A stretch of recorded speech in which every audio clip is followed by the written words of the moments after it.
Hello mga sangkay, so ang atong topic yan kabahinhin promotion. So kung masiring kitang promotion, kung makaabot ang aton pon hindi na last rank, so may dagi tatawag nga promotion. Kung nainan pon, pwede mag-transform nga to a queen, rook, bishop, and knight. So hini, ang aton hingimoon hini with the idea of promotion, so kinanglan kita mag-create ng pass pawn. So kung pass pawn, ibig sabihin waraya ka atbang. For example ini may kaatbang hiya, diri gud ka pass pawn kay pwede lang makapture. Or for example ini dire giyap ini pass pawn kay magkakabanggay ra kung mag-push. So pag create ng pass pawn, so for example magkita dida, once makapture na nato ni tiya, so pass pawn na ya, pwede na mga to kita ha usa ka promotion. Kung hain pwede kita makapromote in queen. Susunod na idea amo gihapon, usa pa rin mamiling kita hin pass pawn. So may dapat pass pawn din warya ka atbang, kaso la kay aton rook pwede makapture. So usa pon mag-push kita, siguro makapture naton rook ngan maibanan kita hin pyesa hin warela klaro. So pwede kaunon taan yan rook bago kita mag-push ngan later on wala naman ka atbang, makapromote na kita nga to gyapon.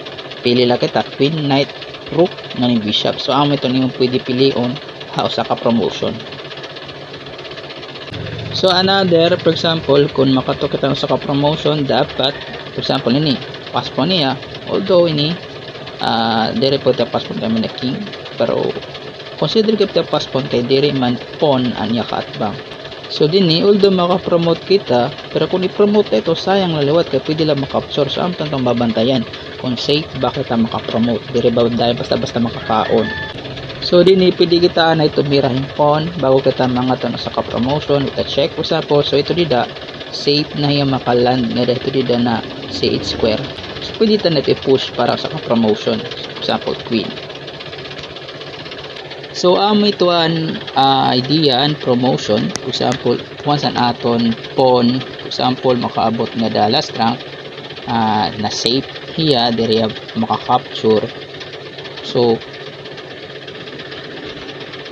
pwede kita to mag-move din diretso or mag-create anay katang pass pawn. For example ini waray man kita may katang pass pawn pero dire dahil maka-push kay ada ang king naka-block, so di man pwede mag-move sideway and pawn advance man lang.